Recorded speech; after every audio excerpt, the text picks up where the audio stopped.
Hello aspirant.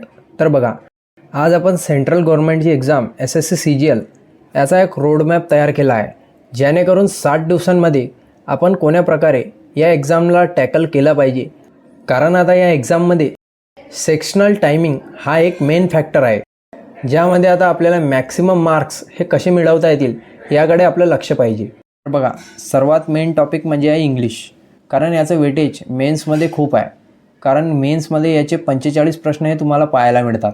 आणि English हा असा विषय आहे, हे तुम्ही कोणतीही स्पर्धा परीक्षा द्या किंवा कोणतीही एक्झाम द्या, इंग्लिश हा विषय तुम्हाला बघायला मिळणार.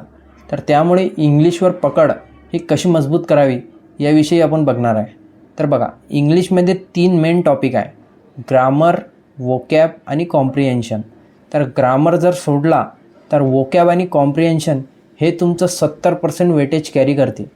कारण या विषयामुळे तुम्ही मेन टॉपिक हे कवर करू शकता, जसे की तुमचं reading comprehension, parajumble, cloze test. कारण तुम्हाला प्रश्न वाचल्यानंतर त्याचा टोन किंवा मग त्याच्यानंतर कोणतं सेंटेन्स हे येणार, जर तुमचं कॉम्प्रिहेन्शन हे व्यवस्थित असलं तर याची तुम्हाला एक आयडिया मिळून जाते. आणि हे करण्यासाठी तुम्हाला 2-3 गोष्टी ह्या फॉलो कराव्या लागतात. तर बघा, मी तुम्हाला टाईमनुसार सांगतो, तुम्हाला वेळ भेटेल त्या प्रकारे करू शकता. तर डेली अर्धा तास तुम्ही one word substitution, synonym, antonym आणि इडियम्स आणि फ्रेज या गोष्टींसाठी अर्धा तास तुम्ही डेली द्यायलाच पाहिजे. आणि बघा, पुढील विषय म्हणजे तुमचा कॉम्प्रिहेन्शन. तर आता बघा, प्रत्येकाची स्किल हे वेगवेगळी आहे. तर आपण जे ॲव्हरेज असतात त्याविषयी बोलूया. तर तुम्ही डेली एक न्यूज आर्टिकल, आता मी तुम्हाला टेलिग्राम चॅनलची लिंकसुद्धा दिलेली आहे, त्यावर मी तुम्हाला डेली द हिंदूचं न्यूज आर्टिकल किंवा नमिषा बन्सल मॅम हे डेली एडिटोरियलची क्लास घेत असते, ते सुद्धा तुम्ही पाहू शकता. तर तुम्हाला जमेल त्या प्रकारे तुम्ही करायचं आहे. तर इंग्लिशमध्ये हा खूप एक मेन टॉपिक आहे, ज्यामुळे तुम्ही याला स्किप बिलकुल नाही करू शकत. आता ग्रामरमध्ये तुम्ही जर पूर्ण सिलेबस पाहिला तर तो 60 दिवसांमध्ये कवर होण्यासारखा नाही आहे. तर यासाठी मेन जे टॉपिक आहे, जसे की noun, pronoun, adjective, verb, voice, narration, preposition, conjunction, question tag, आता याचे फक्त तुम्ही बेसिक एक रूल वाचून, कारण आता तुमच्याकडे एवढा वेळ नाही आहे की तुम्ही बेसिक डिटेल याकडे लक्ष देणार. तर आता तुम्हाला मेन म्हणजे यांचा एक रफ आयडिया घेऊन तुम्हाला जास्तीत जास्त प्रश्न कसे करता येतील याकडे तुम्ही लक्ष द्या. कारण आता जेवढे जास्त प्रश्न तुम्ही सॉल्व करसाल, याने तुम्हाला एक आयडिया येऊन जाईल आणि तेच प्रॅक्टिस तुम्ही आपल्या एक्झाममध्ये युटिलाइज करू शकणार. कारण एक टॉपर आणि एक ॲव्हरेज मुलामध्ये हाच फरक असतो. कारण SSCच्या सिलेबसमध्ये दिलेला आहे की यावेळेस 2 तुम्हाला पॅरेग्राफ हे मिळणार आहे, एक एडिटोरियल आणि एक स्टोरी तुम्हाला पाहायला मिळणार. त्यामुळे तुमची रीडिंग स्किल हे खूप गरजेची आहे. जो 15 मिनिटांचा सेक्शनल टायमिंग आहे त्याला तुम्हाला पूर्णपणे युटिलाइज करता आला पाहिजे. कारण 8 ते 10 मिनिट एवढा वेळ जर तुमचा फक्त या 2 विषयातच गेला, उर्वरित प्रश्नांना तुम्हाला खूप कमी वेळ मिळणार. त्यामुळे तुमची स्किल हे आता डेव्हलप झालीच पाहिजे. आणि 60 दिवसांमध्ये रेग्युलर तुम्ही कन्सिस्टंट डेली न्यूज आर्टिकल किंवा मग तो क्लास तुम्ही करू शकता. याच्यामुळे तुम्हाला रीडिंगमध्ये प्रॉब्लेम येणार नाही.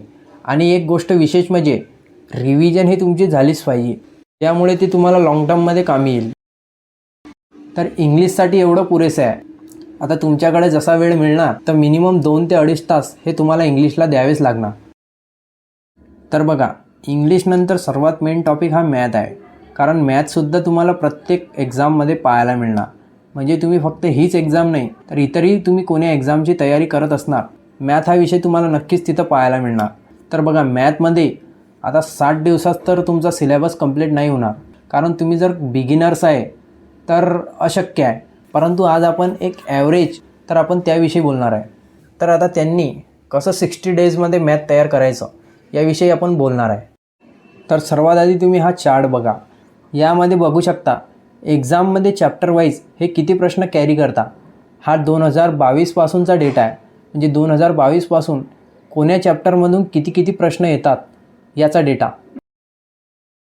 तर आता याला बघून तुम्हाला एक रफ आयडिया आला असेल तर टॉपिक वाईज कोणतं चॅप्टर किती महत्त्वाचं आहे. कारण आता डिटेलमध्ये चॅप्टर करण्याचा काही अर्थ नाही. तर आता प्रत्येक दिवशी तुम्हाला एक चॅप्टर किंवा मग हाफ चॅप्टर करायचा आहे. म्हणजे जर तुम्ही आज पर्सेंटेज घेतलं तर आता पर्सेंटेजमध्ये जे मेन टॉपिक आहे, म्हणजे जे मेन प्रश्न आहे त्याची तुम्हाला जास्त प्रॅक्टिस करायची आहे. आणि जो बेसिक फॉर्म्युला लागतो किंवा जे बेसिक रूल्स आहे ते तुम्ही लिहायचे.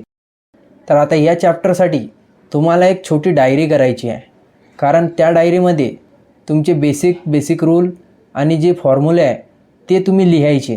म्हणजे जेव्हाही तुम्ही प्रश्न सॉल्व करणार आणि तुम्हाला तिथे अडचण आली म्हणजे तुम्हाला तो रूल बघून पुन्हा सॉल्व करायचा आणि असं करत करत तेव्हा तो रूल पूर्णपणे तुमच्या लक्षात येईल. आणि दुसरी महत्त्वाची गोष्ट म्हणजे डेली तुम्हाला एक चॅप्टर मॉक आणि एक सेक्शनल मॉक हे लावायचीच आहे.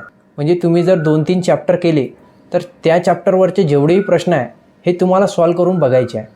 आणि प्रत्येक दिवशी जो तुम्ही विषय केला त्याविषयी रिव्हिजन हे करायचीच, म्हणजे फॉर्म्युला असो किंवा इतर विषय. आणि सर्वात मेन म्हणजे कॅल्क्युलेशन हा असा विषय आहे जो की या सेक्शनल टायमिंगमध्ये मेन ठरणार. कारण एक टॉपर आणि एक ॲव्हरेज मुलामध्ये हाच एक फरक असतो.